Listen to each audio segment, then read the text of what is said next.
So if you're anything like me, you probably play around a lot with blending modes in Photoshop. And obviously there's the stuff that most people know about, screen, color dodge, that kind of thing. But then you get down to the bottom ones and there's some exotic ones like difference.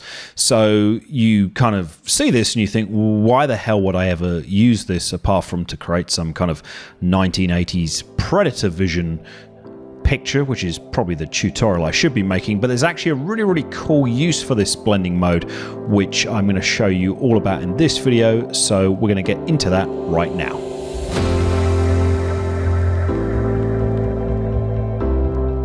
So let me give you the context for this. When I do a photo shoot, I usually end up with loads and loads of different pictures. So I start off and I've got a kind of blank canvas, you can see here, complete mess, arranging things, and then I kind of work up and develop the lighting in the set until I dial it into something quite pleasing. So in this case, I spent probably 30-40 minutes on this shoot, and then you can see I've gone all the way to this sort of crazy lighting setup and smoke there in the background. And so normally I'll end up with a few shots which are quite nice, and what sometimes happens is there's 2 or 3 shots where I like different parts of each shot, especially if I'm playing around with smoke. So what I might want to do is combine, say, the smoke of this shot with the smoke of another shot. These are actually bad examples, but stick with me. I'm telling you all this to sort of demonstrate where difference mode comes in. So let's take these two as an example. So you can see in between these 2 shots, the cameras move slightly. So all the settings are the same. F25, really narrow, 0.8 seconds shutter speed, but there's just a slight shift here. It's like I've knocked the table or something.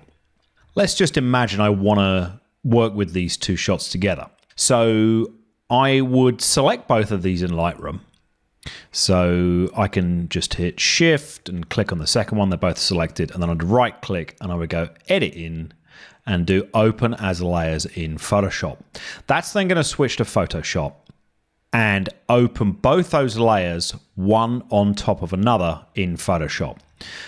Typically what I would then do is figure out which part of one of the layers I want to overlay on the other. So I could come down to the layer mask here. If I hold Alt down and click that, it will hide everything. So now we're just looking at the layer behind.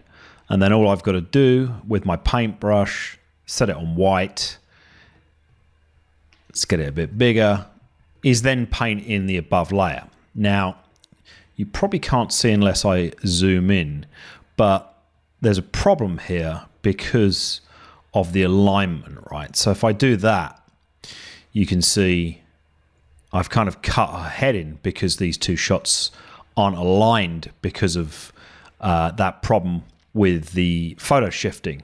So the typical way you deal with this is to get the 2 layers. I'm going to delete the layer mask.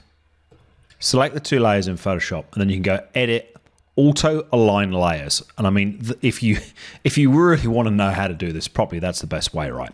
So Auto Align Layers is incredibly clever because what it will do is kind of warp and twist the photo. It's clever enough to figure out where there are differences between the 2 photos, and 99% of the time it does a really good job.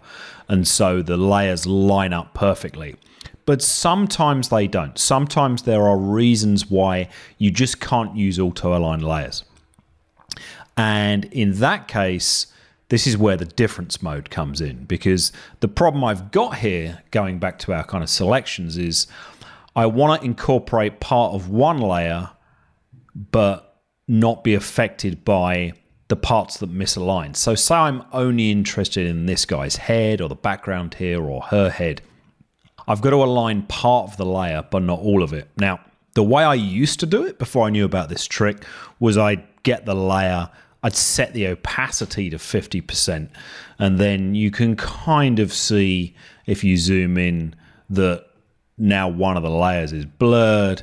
If I use the arrow keys on my keyboard, and kind of move the layers left or right, then you can kind of line them up. And so when the layers stop becoming blurry, combined together, you know you've pretty much got it in alignment. However, this is where the difference blending mode comes in, because if we engage that now on this top layer, you can see what it does. We'll zoom right in. So what this is showing you is where this overlap doesn't quite match. So now when I use my arrow keys on the keyboards, I can just tweak these around. What are we? We're at 100% zoom, so it's not going to get any better than this. But I can just push this around until there's effectively no difference, or there's just a slight difference.